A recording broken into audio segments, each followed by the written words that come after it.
Quanto mais a soberania popular dominava Atenas, mais quem mandava realmente nas coisas eram os demagogos. Eram os melhores oradores. Tipo, a verdadeira democracia é sorteio. Porque a eleição não é democrática, a eleição é quem é o melhor orador convence o resto. A sorte é a coisa mais democrática de todas. E aí, galera, beleza? Aqui é o Rodrigo Ferrari. Bem-vindos ao meu canal. E por favor, não se esqueçam de dar like, comentar, se inscrever e tudo mais.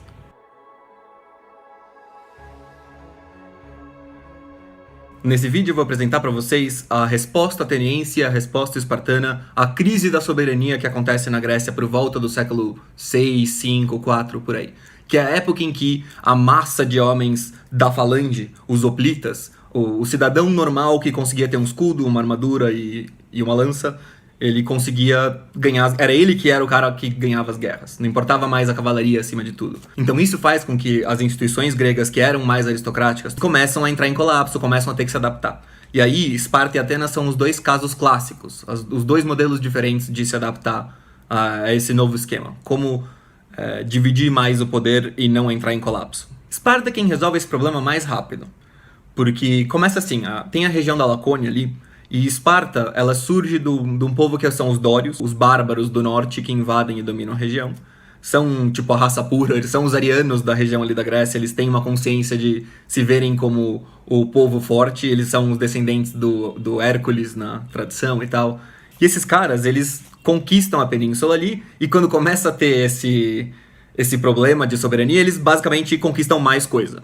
Eles estabelecem um novo esquema que teria consolidado Esparta. Porque até então, até o século IV, Esparta era uma cidade normal, que gostava de riquezas e amantes do luxo, não sei o que, não sei o que.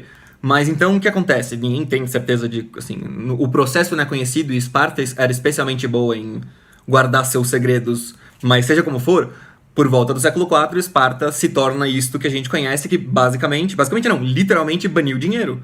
Se você tem dinheiro lá, é crime. O que você está fazendo com o ouro aí? O que você pode fazer que presta com dinheiro? Você só vai subornar alguém, tem o que fazer lá. Mostrei aqui nesse livro chama o sistema espartano de timocracia, em oposição a uma plutocracia. A timocracia para ele é o sistema oligárquico que tem uma assembleia, da qual participam os cidadãos, mas o poder da assembleia é limitado. E em oposição à plutocracia, que é um sistema oligárquico diferente, que restringe baseado em critérios censitários. E então essa é a primeira resposta.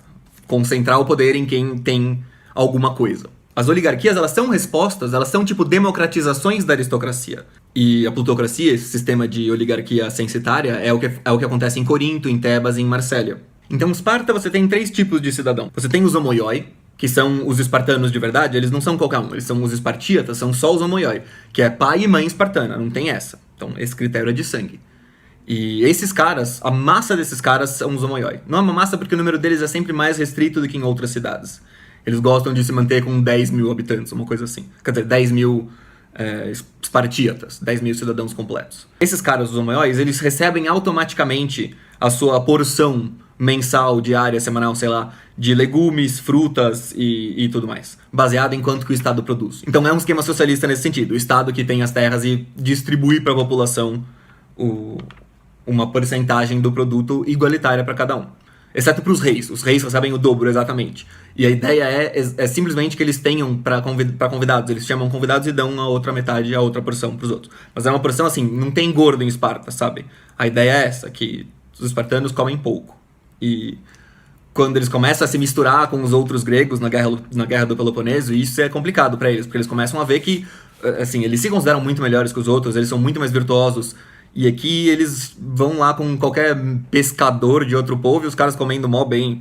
Então isso é uma tentação difícil para eles, que acaba afetando o sistema deles, que vai entrando em ruínas eventualmente. Os outros caras são os periecos, que são não cidadãos completos por qualquer razão que seja.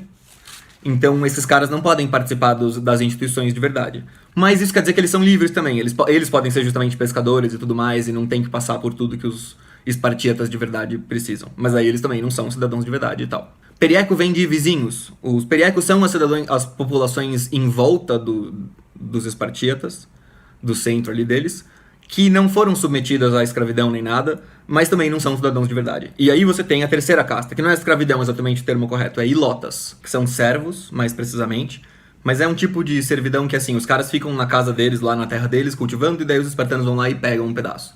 E eles também têm obrigações militares. Aliás, os periecos também têm obrigações militares, que é basicamente a única coisa que eles têm que fazer. Os ilotas não, eles têm que também dar metade das coisas pra eles. E no começo os ilotas são servos do governo, são públicos, mas na época em que Esparta já tá degenerando, eles viram propriedade privada. Imagina o discurso assim de não, cada cidadão deve poder ter o direito de dispor da sua própria propriedade. Pra quê? Pro cara poder contrair dívida em nome da propriedade, perder a propriedade, e daí ele perde o status de homoioi. É importante ter em mente que os elotes são em um número muito maior do que os espartanos. Ninguém tem muita certeza, mas são tipo triplo, quádruplo ou mais. E a situação a qual os espartanos submetiam os elotes era tal que os espartanos... Isso explica muito de como os espartanos funcionavam. Eles eram muito menos imperialistas e expansionistas do que os atenienses e outros povos, porque eles precisavam garantir que os elotes não iam se revoltar. Eles estavam sempre prestes a sofrer uma revolta dos montes de povos que eles submeteram ali em volta pra ficar basicamente trabalhando pra eles. Porque a ideia é que todos eles gerem riqueza pra eles não precisarem trabalhar. E daí eles só se especializam em questão militar. A Ápela é uma assembleia que todos os homoióis podem se reunir, mas ela meio que não tem poder efetivo, porque ela não pode propor nada e ela nem pode discutir nada, ela só pode votar sim ou não. Chega lá uma proposta completa com várias coisas e elas só podem, em bloco, dizer sim ou não pra todas. E mais, né, o órgão, que é a Gerúsia, que eles que dizem, eles que escrevem o problema, que é o negócio que vai estar lá, se eles não gostarem, assim, por qualquer razão que seja, eles podem dissolver a Assembleia. O problema é tipo uma mistura de pauta com a própria decisão. Então já vem a pauta inteira e você decide a pauta sim ou não pra tudo. A Gerúsia, ela era composta por 28 gerontes e os 2 reis. Porque Esparta continuou tendo reis, mas em vez de ter um só, eles tinham 2 linhagens de reis e os 2 sempre eram reis, um de cada família. Então tinha essas 2 dinastias reais espartanas. E a Gerúsia é tipo o Senado. Qualquer homem com qualquer homoioi com mais de 60 anos pode se candidatar a participar. A forma como a Assembleia Espartana era conduzida era bem peculiar. Ela não é que nem a Assembleia Ateniense, que é levantando a mão e as pessoas contam os votos. Ela funciona assim, os caras perguntam, vocês vão votar sim ou não? Quem vota sim, faz barulho agora. Aí a galera faz barulho. Aí quem vota não, faz barulho agora. Aí eles fazem barulho. E os gerontes, o Senado, eles estão atrás, eles não podem ver o que tá acontecendo, eles estão trancados numa salinha escondido. E aí eles julgam, tipo, qual lado teve mais barulho. E é assim que eles decidem. Daí você tem os éforos. Esses caras são os que mais mudam de cara aí ao longo do tempo. Eles são um elemento democrático de Esparta. Eles são tipo os guardiões da polis, para não se tornar uma imposição total do poder dos gerontes e da galera com mais poder. Os éforos eram eleitos, podia ser qualquer um, e eram 5, durava 1 ano o negócio, e o poder deles no começo não era tanto, mas foi ficando cada vez maior. Eles tinham um poder judicial, e eles podiam ficar julgando os reis, eles podiam chamar o rei pra julgar se ele estava sendo inconstitucional. Podiam chamar qualquer um pra bater o cara na Constituição e dizer que ele estava sendo inconstitucional. Então todo mundo tinha medo deles, e eles eram meio que qualquer um. Então eles meio que garantiam que a aristocracia não ia se voltar contra o interesse da massa de homoióis, senão os éforos iam lá caçar você. Mas a atribuição deles, na verdade, era cuidar da educação espartana, supervisionar a educação espartana e a administração da cidade. Vamos então para Atenas. Em Atenas, a soberania popular era bem mais real. Até ela era um perigo maior. Mas, lógico, também não é bem assim, né?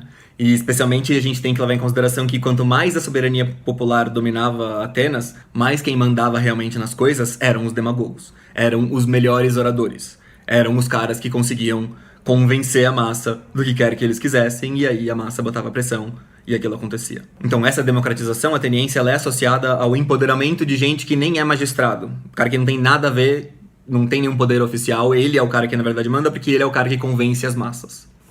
Mas as instituições eram assim, você tinha a eclésia, que na verdade nem é uma instituição. O Mossé aqui fala que ela é simplesmente o povo reunido no Pnyx, na colina do Pnyx. Todos os homens vão lá, e eles têm, teoricamente, pelo menos o dever, mas eles não compareciam tanto. Tem uma história de que, ao longo do período da democratização de Atenas, o Péricles, se eu não me engano, institui o mistos eclesiásticos, para os caras poderem comparecer à eclésia, porque os pobres, eles têm mais o que fazer, né? A galera tem que cuidar das próprias terras e tal, eles não têm tempo pra ficar indo lá se meter nesses assuntos, eles nem vão poder fazer nada a respeito mesmo. Mas aí agora você ganha uma grana se você for lá. E daí, tipo, compensa o tempo que você fica fora. E aí, a partir do momento desse século IV, em que você tem o mistos eclesiásticos, daí a Assembleia vira a mesma coisa de pobre. Sendo que antes, teoricamente, os pobres podiam ir, mas eles não iam. A Eclésia, eles tinham 40 dessas assembleias por ano. E era meio que aleatório, assim, não tinha garantido. Tinha acho que umas 2 delas que tinham que acontecer no mesmo período, tipo, no começo do ano, sei lá o quê. Mas, em geral, era quando chamassem a Assembleia. E ela decidia sobre magistraturas, decidia sobre ostracismo, decidia sobre questões de abastecimento da cidade quando a cidade estava em crise, decidia sobre várias coisas e era sempre por voto de mão no ar. Esse era o sistema. Ela começava com um sacrifício e aí traziam o probuleuma. Assim como em Esparta, você tem aqui um órgão que é no caso aqui chama bulé mesmo o órgão, né? Mas lá você tinha a gerúsia, que é a espécie de senado, a bulé também aqui em Atenas é uma espécie de senado. Então, tanto em Esparta quanto em Atenas, você tem esse órgão probulêutico, o órgão que cria o papel que vai ser submetido à Assembleia para eles poderem decidir se é sim ou não, mas eles que decidem o que vai ser discutido e a Assembleia não pode decidir. Só que em Atenas, isso vai mudando. Em Atenas, eventualmente, a Assembleia consegue propor qualquer coisa, daí qualquer cidadão vai lá e propõe e mexe no que tem no problema. Enquanto que a bulé, que é tipo a Gerúsia, o Senado dos atenienses, vai de fato perdendo cada vez mais o seu poder. Ele tem 500 pessoas, tem que ser 50 de cada tribo, que é uma das divisões que eles tinham lá. Daí é ela que tem o poder de caçar mandato, ela que tem o poder militar, religioso, decisões relacionadas com guerra e com festivais. Tem que lembrar também que questões religiosas, elas estão mais atreladas à guerra naquela época do que a gente imaginaria. Principalmente, por exemplo, em Esparta. Mas eles têm esse poder que cada vez vai ficando mais simbólico e de prestígio e menos efetivo à medida em que a Assembleia começa a poder fazer basicamente qualquer coisa e daí os demagogos que decidem qualquer coisa. Quer dizer, quem fala bem, os melhores oradores são as pessoas que mandam na cidade efetivamente. Daí você tem os arcontes, que são também os cargos de maior prestígio no começo e de maior poder efetivo, mas eles vão ficando com cada vez menos poder. E eles vão ficando cada vez mais... A eleição vai tornando cada vez mais democrática. Aliás, chega a ser... Tipo, a verdadeira democracia é sorteio. Porque a eleição não é democrática. A eleição é quem é o melhor orador convence o resto. Mas assim, sorteio, isso sim, não tem o que fazer. A sorte é a coisa mais democrática de todas. Não tem como adulterar ela com habilidade nenhuma. A eleição é meritocrático. É a meritocracia da perspectiva dos oradores que convencem o resto. É a meritocracia da perspectiva da mídia. Mas os arcontes são tipo esses magistrados que no começo você podem ser recrutados da galera mais rica. Inclusive, eles podem ser forçados pelo governo a, tipo, responder pelos problemas da cidade com a própria fortuna. Tipo, o cara que é o tesoureiro da cidade, ele não pode ser pobre e o governo pode, assim, acabar ferrando com a grana dele. Mas você tem o arconte rei, o arconte polemarco, o arconte epônimo, 6 arcontes tesmotetas, cada um com atribuições diferentes, né? Você tem o arconte rei, é o cara que preside a vida religiosa, o arconte polemarco é o cara que originalmente tem as funções militares, mas depois perde e vira outra coisa. Mas, enfim, com o tempo eles acabam tendo meio que nenhum poder e é só prestígio.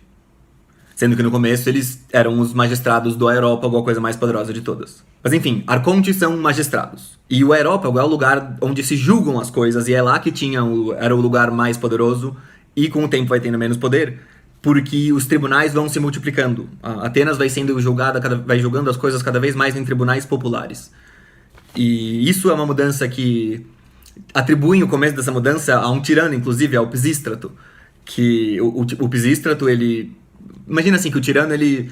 Não necessariamente, né? Mas este tirano não tinha muito interesse em se meter nos assuntos de todo mundo. Mas ele não queria que os nobres controlassem tudo. Porque o maior inimigo dos tiranos, em primeiro lugar, são os nobres. Então, ele foi criando tribunais para os próprios atenienses julgarem suas causas sem precisar dos nobres. Os atenienses vão acostumando à autogestão e isso vai engendrando a semente dos tribunais que depois, na democracia, se tornam a principal instituição do cotidiano ateniense. O Mossé fala que até 462 o aerópago tinha todo o poder da cidade, basicamente, mas depois ele tem cada vez menos, depois de uma reforma, ele tem cada vez menos poder e ele passa a decidir só sobre assassinatos deliberados e umas coisas assim, tentativa de envenenamento, coisas super sérias, mas não de tudo. Enquanto que a Elieia, que é o tribunal popular, esse sim é o tribunal cada vez mais forte. Qualquer ateniense com mais de 30 anos podia participar dessa história, mas tinha um monte de processo de sorteio bizarro para saber quem que ia ser o juiz em cima da hora e daí para garantir que não tinha pilantragem, né? Mas falavam que como a massa dos caras se compareciam lá, porque quando você é o cara que é juiz, é sorteado para ser juiz, tipo, você tem que querer ser sorteado, né? E daí se você é o cara que é sorteado, quando você carimba a sua sentença, você ganha lá os seus 3 óbolos, ou sei lá quanto, você ganha a sua graninha. Não antes. Então todo mundo tem a vontade de colar lá, julgar e bater logo o seu martelinho e ganhar seu dinheiro. Mas garantia que pelo menos ele tinha que ir lá pra ganhar o dinheiro, né? Mas por isso eles eram subornáveis. Todo mundo era subornável. Eles diziam que esse era um problema da democracia ateniense. Que é, não só todo mundo pode ser convencido pelos melhores oradores, como todo mundo pode ser comprado por quem tem mais grana. Então esse é um problema que assombra a democracia ateniense. E também nesses tribunais, nessa época, que todo mundo ficava processando todo mundo, então era muito importante o que acontecia lá, e daí essa profissão do advogado, do cara que vai lá com você, tipo, o cara vive disso, tudo que ele faz é falar bem. Ele cola lá com você e ele fala lá pro magistrado, e daí ele consegue salvar a sua pele. Ou ferrar o outro cara. Então essa é a época do auge da pilantragem, da sofistaria em Atenas, que são os oradores que controlam tudo nos tribunais e nas decisões da Assembleia e tudo mais. Mas é isso, galera. Valeu por assistir. E quem puder, comenta, compartilha, me doa no Apoia-se e tudo mais. E falou, até a próxima.